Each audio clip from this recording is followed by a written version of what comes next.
Mangrove merupakan tanaman yang tumbuh di perairan air payau. Tumbuhan ini merupakan tumbuhan yang dipengaruhi oleh pasang surut air laut. Ciri khas dari mangrove ini dapat dilihat dari ekosistemnya. Wilayah pertumbuhan mangrove tersebut tumbuh di tempat yang terjadi perumpuran yang disebabkan oleh pasang surut air laut, sehingga daerah pertumbuhannya tergenang oleh air. Dengan begitu, hutan mangrove memiliki banyak ragam hayati seperti flora dan fauna yang hidup di dalamnya. Berdasarkan data yang dimiliki oleh Kementerian Lingkungan Hidup dan Kehutanan KLHK, luas hutan mangrove yang ada di Indonesia sebesar 3,36 juta hektar. Persebaran hutan mangrove ada di beberapa wilayah seperti Papua, Sumatera, Kalimantan, Maluku, Jawa, Bali, hingga Nusa Tenggara. Dalam susur lingkungan kali ini, tim Wonders tergugah untuk menyusuri hutan mangrove yang berada di Taman Wisata Alam Mangrove Angke, Jakarta Utara, untuk melihat bagaimana tantangan dalam perawatan mangrove dan bagaimana mangrove dapat memberikan banyak manfaat untuk kehidupan kita sebagai manusia.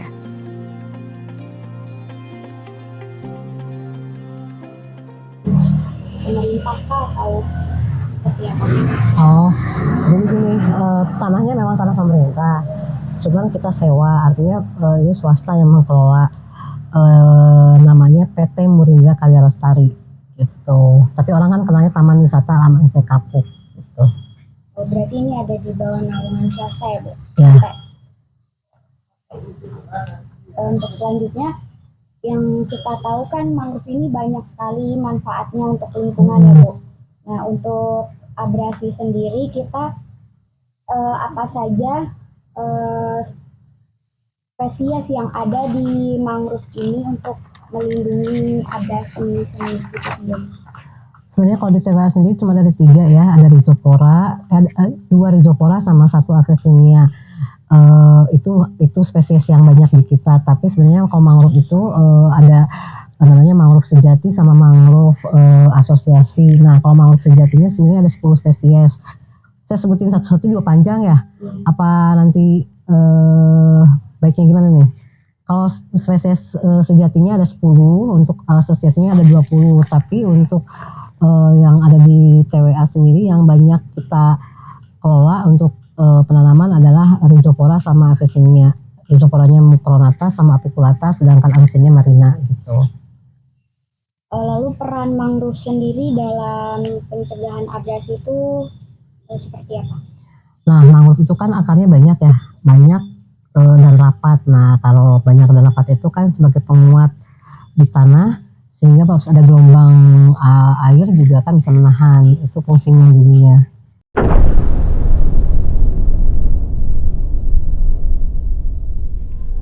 Mangrove berfungsi sebagai pelindung alami garis pantai dari abrasi dan erosi. Akar mangrove yang kuat dan padat mampu untuk menahan gelombang, angin kencang, dan mengurangi dampak badai maupun tsunami. Selain itu, hutan mangrove juga berperan sebagai penyaring alami, menyerap polutan dari air dan meningkatkan kualitas air di sekitarnya. Hutan mangrove juga berperan dalam siklus karbon global dengan menyimpan karbon dalam jumlah yang besar dalam biomasa dan tanahnya. Hal ini akan membantu mengurangi konsentrasi gas rumah kaca di atmosfer dan berkontribusi pada mitigasi pada perubahan iklim. Lalu untuk ini, bagaimana hutan mangrove ini berkontribusi dalam kepentingan atau perubahan iklim yang ada di Indonesia? Salah satunya tadi karena kan pencegah abrasi, kemudian si abrasi itu bisa memperlambat kecepatan air laut yang datang sehingga mengurangi energi gelombang. Nah, itu sih salah satunya tadi. Nah, kan tadi mangrove ini banyak ya spesiesnya. Nah, spesies apa sih yang paling efektif dan direhabilitas dalam pencegahan abrasi yang paling utama gitu, Bu? Yang tadi 3 tadi, Rhizopora, ada 2 jenis sama Avicennia. Untuk selanjutnya, kerusakan hutan mangrove itu kan ada yang memperburuk efek perubahan iklim ya, Bu. Nah, informasi yang kita dapat, mangrove itu memiliki penyerapan yang lebih besar 3-10 kali lipat dari pohon atau hutan terestrial. Nah, itu menurut Ibu sendiri bagaimana? kebenaran dari penyerapan 3 sampai 10 kali lipat? Ya betul, memang karena tadi si akarnya banyak dan kuat, jadi bisa menyerap tadi itu tadi. Itu. Ibu, aku mau tanya boleh gak? Ya. Nah, tadi kan Ibu bilang kalau misalkan mangrove itu 3 sampai 10 kali lipat penyerapannya lebih banyak gitu ya, Bu. Ada nggak sih Bu perbedaan sama hutan-hutan yang biasa kayak pohon-pohon yang biasa Bu antara mangrove dan hutan-hutan yang kayak itu? Di Indonesia kan hutannya banyak ya. Nah, apa sih Bu perbedaannya gitu? Kalau mangrove itu kan di spesifiknya karena si akarnya kan akar tunjang. Kalian udah lihat belum mangrove-nya? Nah, akarnya kan tunjang tuh, keluar dan itu satu pohon itu bisa akarnya banyak. Kalau pohon kan cuma satu akar gitu kan, satu ya. Dan mangrove itu adanya di rawa. Di rawa itu begitu ada pasang dari laut itu yang bisa menahan tadi. Gitu. Terus kan kaitannya kan dia hidupnya di rawa ya Bu ya. Terus juga dari yang hasil riset kita Bu, itu banyak sekali hewan-hewan yang hidup Bu di situ. Banyak. Kalau di sini kira-kira apa aja Bu yang hewan-hewan yang ada? Yang pasti ada burung pemakan ikan, karena kan ini bentuknya kita hutan konservasi, tidak boleh ada yang mancing, tidak boleh ada yang memanfaatkannya. Jadi balik lagi yang memakan adalah si burung-burung yang pemakan ikan. Terus ada biawak, ada elang. Di sini ada elang, ya.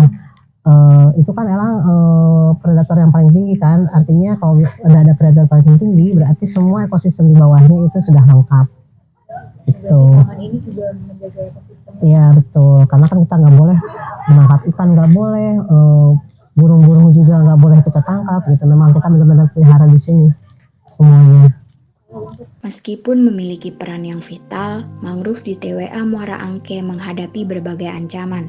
Aktivitas manusia seperti penebangan liar, pembuangan sampah, dan pembangunan pesisir menjadi ancaman utama bagi kelestarian hutan mangrove. Lantas, apa saja tantangan dan hambatan dalam penanaman serta perawatan mangrove? Ya, kawasan ini adalah luasnya 99,82 hektar. Kawasan ini dulunya kawasan bekas tambak ya, tambak ikan. Nah, kita kalau nanam di sini mungkin beda di tempat yang lain. Jadi kita harus pakai keranjang dulu, diisi lumpur baru bisa ditanam karena dalam ya. Jadi caranya juga beda di tempat lain. Kalau di tempat lain mungkin hanya dipasi pantek aja, patok satu ditanam bisa. Nah, kalau di sini nggak bisa karena airnya lebih tinggi daripada lumpurnya. Jadi itulah yang harusnya pakai media. Jadi media tanamnya adalah pakai bronjong. Kenapa di sini bayar mahal? Karena kita rawat sampai kita jadi. Contohnya yang di sekitar sini. Sekitar sini ini ada yang baru 1 tahun, yang punya Pak Jokowi juga 1 tahun, yang sebelah sana ini udah 2 tahun. 2 tahun pohonnya kelihatan. Nah, yang sebelah sana pohon-pohon itu kurang lebih sekitar 15 tahunan. Yang ada di sini ya. Dan ini adalah tempat hidupnya burung-burung pantai, biota-biota laut, dan banyak jenis-jenis satwa lainnya yang hidup di sini, mencari makan di sini, terutama burung-burung pantainya. Kalau berapa umur tanaman bisa mulai ditanam pindah. Jadi kita bibit-bibit pohon mangrove itu ya, pohon bakau itu kita semaikan dulu selama 3 bulan. Setelah 3 bulan baru kita pindahkan ke tempat penanaman di area ini sekitar sini nih. Jadi kita baru bisa menanam tuh kalau 3 bulan sampai 4 bulan. Nah, setelah itu baru kita rawat, jangan sampai pohon itu mati. Dan sampai sekarang ini banyak pohon-pohon yang hidup ya. Itu. Namanya apa Bu? Karena bentuknya rawa ya, jadi hamanya sih sebenarnya nggak ada ya. Paling kalau tanaman mati pun karena ada gelombang yang tinggi, jadi nggak ada hama-hamaan. Iya, merusaknya dari gelombang, dari air. Paling mati tanaman pun salah satu dari gelombang, kemudian dari sampah. Sampah kan karena ini pasang surut, artinya begitu pasang kena ke pesisir gitu ya, jadi ada sampah-sampah yang ke bawah gitu pas surut itu gitu. Jadi ada yang tanaman-tanaman ketutup sama sampah, jadi dia tidak bisa berkembang. Itu aja sih dari sampah. Jadi daya tahan si mangrove ini Kuat ya. Kalau untuk pohon mangrove-nya itu bisa bertahan sampai berapa? Apa emang nanti dia matinya tuh gara-gara abrasi aja? Ya, mangrove itu kan unik ya, dia kita pun baru tanam itu setelah ada 3 atau 4 daun, artinya 3 sampai 4 bulan. Kemudian baru kita tanam, dia akan berkembang. Kalau kalian pernah lihat ke belakang itu udah puluhan tahun. Jadi dari 97 sampai sekarang, nah berapa tahun tuh itu. Nah, matinya ya itu tadi, kalau misalnya akarnya nggak kuat karena terus-terusan ada gelombang dari pasang surut air tadi, kalau misalnya memang akarnya nggak kuat ya dia akan mati untuk bawa air. Dengan adanya upaya konservasi yang tepat dan keterlibatan semua pihak, keberlanjutan ekosistem mangrove dapat terjaga, memberikan manfaat ekologis, ekonomi, dan sosial bagi masyarakat sekitar. Mari kita jaga dan lestarikan TWA Muara Angke. Ambil bagian dalam upaya pelestarian, karena melindungi mangrove di TWA Muara Angke berarti menjaga masa depan lingkungan kita, untuk kita dan generasi yang akan datang.